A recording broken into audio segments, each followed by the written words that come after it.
What's up guys, my name is Spartan, and in today's video, I'm going to show you guys the exact way that I get set up for a tournament run in the idle tower defense. So the first thing that I always check is the battle conditions. So that tells me right from the get-go I probably won't get a whole bunch of value from Death Ray. So I'm not going to be using that card in this video. So the next thing I do after I check out the battle conditions is I actually go over to my modules. So under the modules, this is currently my farming setup. This is what I've been using. For my tournament runs, I like to use Dimension Core as it buffs up my chain lightning damage. And the next one that I like to use is going to be death penalties, so I'm going to throw on my death penalty.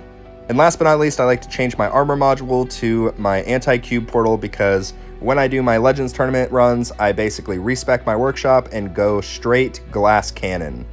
The next thing that I like to check is my cards.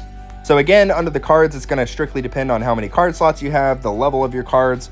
So basically, all that I'm doing with my cards is making sure that my initial starting setup is complete, which I think, for the time being, this looks pretty dang good.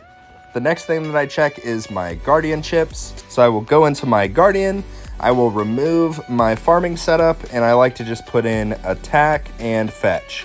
The next thing I do in my tournament prep is I go into a basic farming run setup just so that I can properly adjust my target priority.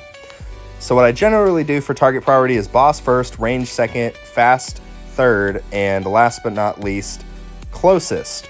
You may have to adjust this slightly depending on if you have, for example, a protector ultimate battle condition or a tank battle condition or something like that. But generally speaking, this is pretty much the setup that I do.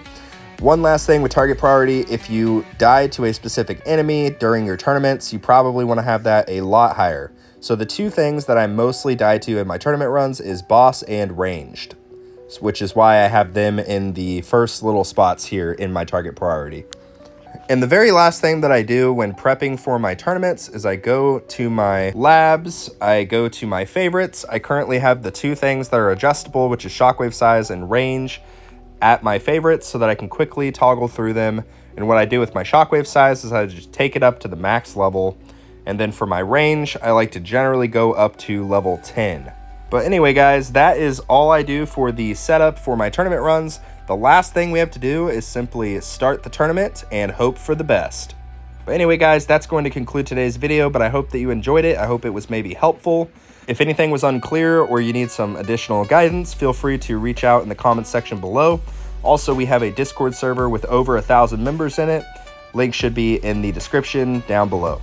Anyway, guys, I'm going to leave it there, but thank you so much for watching, and like always, I will see you guys later.